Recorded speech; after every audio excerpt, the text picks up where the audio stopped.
ነገሮች አንቺ እንደምታስቢው አይደለም። ተረጋጊ። አብርሃም በጣም ልረዳ ብዙ መስመሮችን አልፌ እየሞከርኩ ነው ያለሁት። ገባ? ከቻልክ ቆመህ አናግረኝ፣ አትንካኝ ከቻልክ። ይሄን ምን እንዴ አትቀያይርብኝ እኔ ላይ አይ እንዴት እንኳን ደህና መጣህ ብዬ እንድቀበልህ ነው የፈለከው? እንዴት ሆኜ እንድቀበልህ ነው የፈለከው? እንደዛ ያልኩኝ አይደለም። እኔ ምንም ነገር አላውቅም። የተፈጠረውን ነገር ሄርሜ እኔ ጥራችን ማቆ ጠዋት ነው ሲነጋ ነው ራሴን ማቆ። ምንም ደግሞ የተፈጠረ ነገር የለም። አታስቂ። እሺ ይሁንልክ ማለት እኔ አሁን ስለተፈጠረው ነገር ስላልተፈጠረው ነገር ሳይሆን አብርሃም ቢገባክ ብትረዳ ቢያንስ ቪዲዮ እንዳለ ካየክና አለባበሷን አይተክ መውጣት ትችላለህ። ገባ? ሄርሜላ ምን ይሰማታል የሚባል ነገር የለም። ይቅርታ እንዴ! እስከ መቼ ነው እንደዚህ እየሆንክ እናንተ አብረን መቀጠል የምንችለው? እስከ መቼ? እኔ አላሳዝንህም? ትናንትና ወይም ደግሞ ዛሬ አብርሽ የድሮ ሚስቱ ጋር አድሮ ነው የመጣው። እንኳን ደህና መጣህ ብዬ እንድቀበልን የፈለግከው? ቢገባህ ልጅህን አይተህ መውጣት ትችላለህ። ዞር በይልኝ ብለህ ገፍተር አድርገህ መግባት ትችላለህ። ታዲያ ተኝቶ ቀስቅሰህ ማየት አትችልም እንዴ? ምን ችግር አለ? አስፈላጊ ከሆነ እኮ ተኝቶ ማየት ትችላለህ አይደል እንዴ? ታዲያ ከእንቅልፍ እስኪነሳ ከእሷ ጋር እየሆንክን አይለኸው? አንተ ምን እየሆንክ ነው ያለኸው? ይሄን እንደዚህ አይነት ነገር ተፈጥሮ አያውቅም አይደል? ትናንትና በቃ ምን ነገር እኔ ትናንትና ተፈጠረ። እስከ መቼ? እሷ እኔ ልቧን ሞልታው እንደገና ደግሞ ትናንትና እኮ አብርሽ እኔ ጋር ያደረው ብላ እሷ እንድትናገረኝ ነው የፈለግከው። እንደገና ዳኒም እንደዚህ እንዲናገረኝ ያደረገው ነገር ያንተ ነገር ነው። ገባ? እኔ ከሌላ ወንድ ጋር አይተኸኛል? እንደዚህ ክፉ መረጃ እየሰጠኝ ያለው እሱ ነው አይደል እንዴ? እኮ ተረጋጊ። እሺ ልቀቀኝ። አሁን ቢያንስ ከተቻለክ እኮ ተረጋጊ። ይሄን ይቅርታሽ አውቄ ምን ሸማ አከም ጅርቱ ኦርዶፍቶኒ ቂዶዩቴፍ ማርቲ ኬሳን ሲኒን ጀቻ ኤጋ ዳኒን ጀቹዳ ኤርሜላዳኒ ገና ማል አርጊቴት ገና ሲ አጋርሴፍና ጀቹዳን አኬካቺሳ እሽቴ ላቴ ሰነዱራ ገሩ ኤርሜላኒ ዋንቲ ታአቱሬ ባዬ ነጋዲሲሴ ነቲ ዳጋሃሜ warris immoo maal keessa jirtaa jettanii naa bilbiltanii guddaa galatoomaa dhagaa kanii ishiin jettee xinsisa kanammoo kan xansasee Ruutaa fi Daaniidha malee Abiraam miti. Maaliif akka isaan akkana gochaa jiran naaf hin galle. Innis immoo wajjiniidhaan jireenya ni eegalla jennee waan baay'ee waliif gallee jettee jechuudha. Egaa baay'ee tokkodhaani haarteetoo simmeetii keessa galteetoo ni jirti jechuudha. Dhugaadha. Egaa namni jaalatee waan baay'ee itti dhagahamuu danda'a. Garuu immoo akkamittiidhaan wajjiniin buluu dandeessee maalidha inni akkanaa jechuun in ulfaatan jedha akka kiyyatti. Isa kanadha. Egaa Ruutaa fi Daaniin jechuudha kan isaan kaayyeeffatanii karoorfatanii haala kanadhaan deebisneetu ishii karaarratti gannaa jechuu barbaadanis ta'uu danda'a jechuudha. Hermeellaadhaanii garuummoo yeroo darbee Daaniin icciitii baaseetoo egaa jira jechuudha dhageessaniittu. Sana booda Daaniin hin dhufe jechuudha. Yeroo Daaniin dhufutti egaa kan isheen isaan waamteef maaliif akkas goota jedhaniin isa gaafadha jireenya koo keessaa akka inni ba'uuf kan isheen jette jechuudha. Garuu anaan jechuudha baay'ee ishee dinqisiifadheeras jechuudha.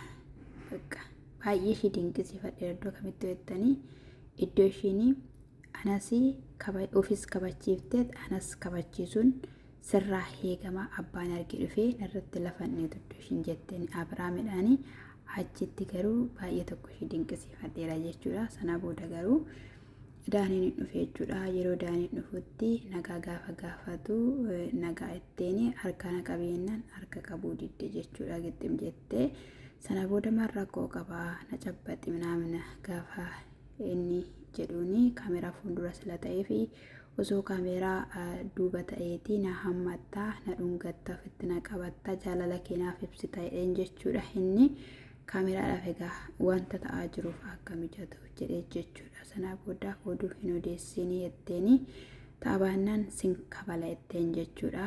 Yeroo kana keessatti maalidha hinnatii fi Ruutaan gochaa jirtan jennaan maal goone jaalateetidha kan inni dhaqee achi bulee Ruutaan haadha manaa Abiraamidha. Abiraam immoo abbaa manaa Ruutaati jennaani. Ani baay'een si jaaladha baay'een si kabaja jennaan eessatti na beektamaa inni jennaani siif hin galuu maaliif na waamte jaalala kootu si qabee jennaan waa'ee isaa mitama waa'ee jaalalaa dhiisii oduu kee fakkeessa kee gaafa ishiin jettuun itti yeroo kanatti egaa wanta akkasii jiru.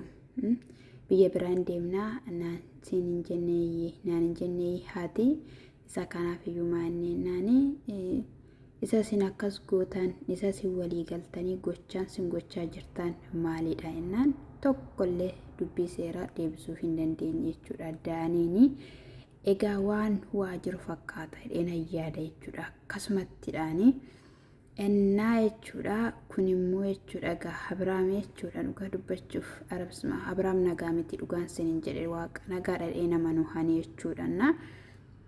Akkasumallee Hermeellaanii asirratti kabaja keessa akkasumallee namallee of abaarsisaadha jechuudha. Kanatti jirtu jechuudha. Xaxaa kana keessaa obboleettii keenya bayi isa dhugaan siin jedha bayi dhiirra addunyaarra guute si ishii koolee kanaa fi bareedduu kana dhiisiiti jechuudha. Innumti kaaniyyuu inni omaa bifa hin qabne omaa hin qabneyyuu jechuudha. Dhugaa dubbachuudhaaf lafa gaariitti dhaqee kufa jechuudha. Maali dhugaa diina maaltu jechuun as keessa yoo si galche kun abaarsa malee nagaa miti jechuudha. Dhugaa dubbachuudhaaf kun maal jechuudha shaamarrammee jechuudha. Eenyumti keenyayyuu jechuudha. Unkaanii dhiira habba haadha manaa qabu daa'ima qabu dhiisaati kanumaayyuu jaalatee dhiiseyyuu jechuudha. Yeroo nuti jibbinu ni jira jechuudha. Isa dhugaan siniin jedhe. Sanaaf booda baqqaa kaa'uusuman akkasitti dhaawwa qabu. Yoo ati narraa dhaabbachuu baatteetta ta'e rakkoo guddaatu sitti dhufaa ana dubartiidha jettee ani immoo mana kee dirasitti waan sitti fidu eeggadhu jetteen jechuudha. Maaliif jennaan gaardota itti bittee geessitee tumsiiste jechuudha. Gaafa daanii tutte garuu rakkoodha dhugaan siin jedha. Intuqiniin Hermeella rakkoodha isa dhugaa. Innaasa kanadha. Jalqaba irratti yoo eenyumti maatu isa danda'a? Innokko shabbaariidha jalqaba irratti jechuudha. Indaddeessutti inni eegaliin isin jechuu jaaladha. Akeekkachiisa baay'eetti laatti baqqaayi. Ani si faana walitti dhufeenya kamiin qabu jaalala kamiin qabu waliin hin haasofnu xaxaa keexattee anaaf Abrahaamin adda baasuudhaaf roottaa faana qopheeffattanii inni kun immoo siniif hin ta'utuma jechaanii jirtu jechuudha. Abrahaamin dhufee gaafa Abrahaamin dhufuu bakka aammatee dhungattee jechuudha cabbatteetuma jechuudha. Naayi sana booda innokko haadha manaasaa faana bulee dhufee naani rakkoon qabaatu qaamaan reetteen jechuudha. Inneen akka hin gammanneef jechuudha. Daaniini yeroo kana keessatti qophaa kootiin jenne hati isa faana dhaabbattee na waamtaayii anatoonni jiraateen dhufee naani bakka rakkoon qabu waan inni haasofsiisuun qabaayii jinaamina jetteen jechuudha. Egaa yeroo kana innis maal si galchee ishinnatti haasoftu waan natti haasa'uu qabdu ati mana maaliiti jedheen jechuudha. Abrahaami yeroo kana keessatti gaa'ee baay'ee tokko ofitti qabatte maal jetteen innaa sanaaf jechuudha.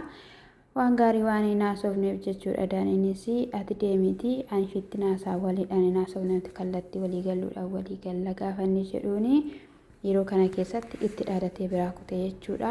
Eelaa jedheen ganaa yoo margiteeti ganaa waan addaa sirratti hojjenna jedheen jechuudha. Kan inni biraa kutee jechuudha. Kana jechuun Hermeellaanii ammallee akka ishii kuffisuudhaa fi akka Abrahaamin harka keessa galfatan jechuudha. Dhugaan siniin jedhe baay'ee jechuudha rakkoodha jechuudha. Namoonni naaf iddoo kana har'a ishiin lolaa turte kanayyuu yeroo argan jechuudha.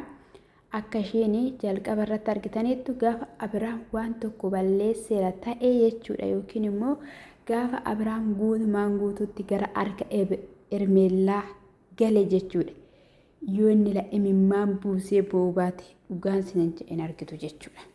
Galli jette bakka gaafa inni biraa deemu buusa harka keenyarraa jetteen. Maalidha amma namatti maaliin natti geeddaramteen jennaan ani daaniin sila jiruuf jedheeni malee waan gaarii maalii gooteedhaan sisimachuu danda'a. Maa inni dhannati goote jennaan maaliin taasisee waan ta'eyyuu hin beeku akkaataa ta'eyyuu hin beeku jennaani ani mucaa laaluuf hin dhaqe yeroo mucaa laaluudhaaf dhaqutti akkas ta'ee jennaan mucaa yoo rafe iddoo mucaa rafetti akkashin jetteen iddoo mucaa rafetti mucaa laaltee ba'uu ni dandeessa. Isa kanaafiyyuu uffannaa ishee laaltee ba'uu hin dandeessa. Kanaafiyyuu maal jechuudha jireenya waliin jiraanna jennee waan baay'ee waliin karoorfannee kaayyeffannee kaanee edda ganaa inni achi dhaqxee akka barbaadde taate bulteennan umtuu tokkoyyuu hin taanedha. Wanti uumameeyyuu hin jiru wanti ta'e tokkollee hin jiru. Isa kanaafiyyuu rakkoo hin qabaatu. Ishiin immoo waan kana gooteef ani hin beeku ennaan ana natti hin dhaga'amu seete ani yaadu seete Ermeellaan maal taati jettee ennaan viidiyoo sana ilaalu ennaan viidiyoo sana argu simmeesii koodhaaf hin yaaddu akkattan bule natu beeka. Ani ribni tokkitti otoon qabeenan bule inni akkanaaf maalidha ennaanii bakka inni jaalate jibbuu hin danda'a jetteen jechuudha. Buusa harka keenarraa jettiin inni ofitti qabuudha kan inni yaadaa ture wanta akkanaa uumamee hin beeku wanta akkanaa ta'ee hin beeku haa ta'u malee kana boodas hin ta'u wanta akkanaa akka hin uumamneef jedhee jechuudha. Qabachuu yaalee ofitti qabuu yaalee ammachuu yaadee dhungachuu yaadee jechuudha. Ishiin garuu fudhachuu didde jechuudha. Naadaanii biraammoo jechuudha wanti hundumtiyyuu sirratee waan hundumtiyyuu tooratti galee jireenya koo keessaa bahee ani isa faana jiraachuun barbaada jettee jechuudha. Malee hin barbaadde hin dhiistu ishiinis jechuudha. Ani beeku kan abbaa fudhatu abbaa ta'uuf hin beeku malee dhaayi ishiin har'uma fiiduudhaaf ifte malee boru kolfaa akka isheen dhuftu ni beekama jechuudha. Dhugaan siniin jedhe. Kutattuu miti murattuu miti jireenya Abrahaam kana keessaa bahuu hin dandeenye jechuudha. Yoomiyyuu immoo in argitu siniin jedhe irra deddeebi'een siniin jedha. Abrahaamiif Ermeellaan jaalala uumanii nagaatti jiraatuun sobadha. Sobaa isa dhugaan siniin jedhe. Jaalatee dhaqe immoo roottaa bira fedhee dhaqe roottaa bira jechuudha. Barbaade mucaa barbaade otoo hin taane kan deddeebi'uu fi ishiiyyuu hin barbaada jechuudha. Walii kan hiru maal jettaati wanti waliin inni baay'eetu jira waraqata bilchaadha wanti hundumtiyyuu jechuudha taa'ee jira jechuudha. Ruuttaan immoo ibiddadha kan sin dhibu jechuudha ibiddadha gaafa inni dhugumaan sin barbaadu sin fedhu kana caala gaafa inni jedheen jechuudha. Abrahaamidhaan in argitu jechuudha. Ishiin ila waan qabdu muluu hirattee jechuudha harka duwwaatti ishiin galchin jechuudha. Isa dhugaan siniin jedhe. Ruutaachuun akkoo baay'ee yaala nyaadha dhugaa dubbachuudhaaf jechuudha. Kallattii ittiin deeman ni beekti akkaataa ittiin deeman ni beekti jechuudha. Ermu kiyyaa hin miidhamtaan mallee siin jechuu jaalannaa gaanuti amanuu danda'amaa ta'e kan siin jennu jechuudha. Bakka jireenya namaa gidduu galtee obboloonni isaa siin jaalatanii hiriyoonni isaa siin jaalatanii bakka namnumti si jaalatu namnumti si simatu yoo hin jiru. Namni immoo naman simanne taanaanii rakkisaadha waaqayyoyyuu naman simatu jechuudha. Atis akkamitti dhangalateeffachuu dandeessaa naaf kennite gaala si haa galatu jechuu hin dandeessu. Sababiin isaayyuu osoo addan bahiin dhufte kaleessa osoo isaan jaalala keessa jiranuu osoo ishiin garaatti baattu iddoo lama taate waan baay'ee jira baasawee jechuudha. Isa kana otoo hubatiin kachettee dhufte har'a immoo miidhamtuu taate isa biraan immoo likkisaatti eenyuyyuu jette afaan isaanitti banata daanis sababa keetiidhaan ofis kabachiifte anas kabachiisuu qabda. Abbaan arga akka barbaadetti natti naas ta'u abbaan barbaade akka barbaadeyyuu natti ta'uu hin danda'u jettee jechuudha. Ani siif jedhee waan baay'een ta'e ani siif jedhee waan baay'een isee wanta ta'eef ati garuu kabaja hin beektu jettee ati garuu kanaan hin hubanne lafa ati deemtee oolte muluudhuma bilbila yeroo si bilbila jalaan kaastu anaa dhufuun siin jedhe simadhagaa kanarraa heeddaayyuu abadan kanarraa neegiin jetteen jechuudha. Ruutiyyeen kutaa biraan bullee baasaayuu Ermuyyee wajjinumaan bulte. Wajjinumaan bulte siin jedha. Wanta ta'ame egaa isa kanaaf rabbitu beeka. Akkasuma immoo warri koomentii jechuudhaan oma gochuun hin danda'amu. Ani nuti yaaduma keessa keenya bulee kennina malee iyyuu nuti jireenya isaaniif hin jiraannu akka barbaadan itti haa jiraatan akka barbaadan haa ta'anii. Isa kana jechuun jaaladhaa isa dhufummoo